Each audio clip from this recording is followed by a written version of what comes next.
देश में आपातकाल इमरजेंसी लगाने के निर्णय की कड़े शब्दों में निंदा करता है। काले अध्याय के रूप में जाना जाएगा। देश में इमरजेंसी लगाई। The way in which Honorable Speaker has picked that subject today, I think government purposefully want this day to be disturbed. तमाम नेताओं ने भी उस समय को देखा, लेकिन हम पीछे मुड़ के कितना देखें।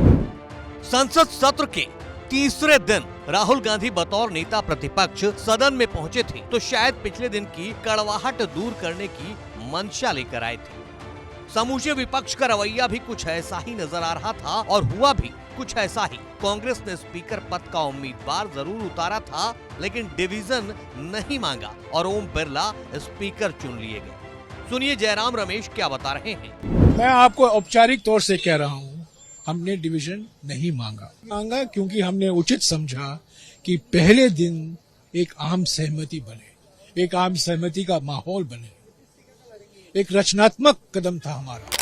ओम बिरला के स्पीकर चुने जाने के बाद राहुल गांधी और समूचे विपक्ष ने भी जिस तरह स्वागत और सम्मान में गर्मजोशी दिखाई थी, उससे उम्मीद यही जताई जा रही थी कि 18वीं लोकसभा में सदन में सकारात्मक काम होगा। विपक्ष की तरफ से राहुल और अखिलेश ने अपनी उम्मीदें और आकांक्षाएं भी स्पीकर को बता दी थी। Speaker sir, the question is not how efficiently the house is run. The question is how much of India's voice is being allowed to be heard in this house. हम सबकी आपसे अपेक्षा है कि किसी भी जनप्रतिनिधि की आवाज दबाई न जाए और न ही निष्कासन जैसी कार्रवाई दोबारा सदन की गरिमा को ठेस पहुंचाएं। आपका अंकुश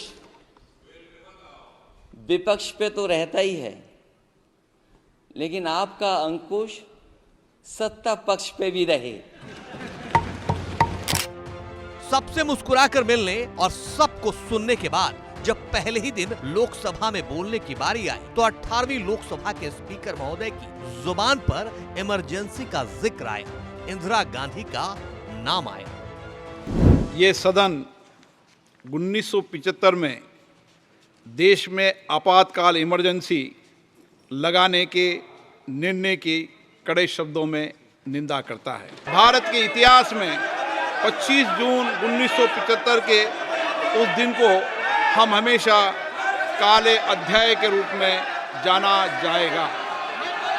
इस दिन तत्कालीन प्रधानमंत्री श्रीमती इंदिरा गांधी ने देश में इमरजेंसी लगाई और बाबा साहब अम्बेडकर द्वारा निर्मित संविधान पर प्रचंड प्रहार किया था। श्रीमती इंदिरा गांधी द्वारा तानाशाही थोप दी गई, भारत के लोकतांत्रिक मूल्यों को कुचला गया और अभिव्यक्ति की आज़ादी का गला घोटा गया। वह समय हमारे देश के इतिहास में अन्याय काल का एक काला खंड था।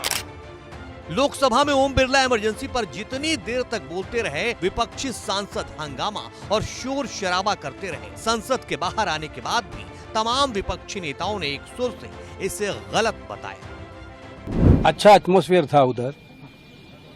देखो BJP and central government want to disturb that atmosphere of this cooperation. That is why purposefully they misuse the speaker's office basically and do this stuff. जब स्पीकर पद पर आदरणीय माननीय श्री बिरला जी का चयन हुआ तो उसके बाद उनको बधाई दे रहा था, शुभकामनाएं दे रहा था। वहीं दूसरी ओर इस चुनाव के तुरंत बाद सरकार ने स्पीकर के पीठ के माध्यम से एक ऐसी बात कहलवाई जिसमें राजनीति देश की हाउस के अंदर का बिगुल माननीय अध्यक्ष पद के मुख से सरकार ने बदलवाने का काम किया। ओम बिरला ने पहले भाषण में आपातकाल को काला धब्बा बताया, 2 मिनट का मौन रखवाया। सत्ता पक्ष ने मौन रखा, लेकिन विपक्ष ने हंगामा किया और कहा स्पीकर भाजपा का एजेंडा चला रहे हैं। हंगामे के बाद लोकसभा की कार्यवाही कल यानी 27 जून तक के लिए स्थगित कर दी गई है। लेकिन स्पीकर के बयानों और विपक्ष के हंगामों से एक बात तो साफ हो गई कि आगे का रास्ता मुश्किल भरा होगा।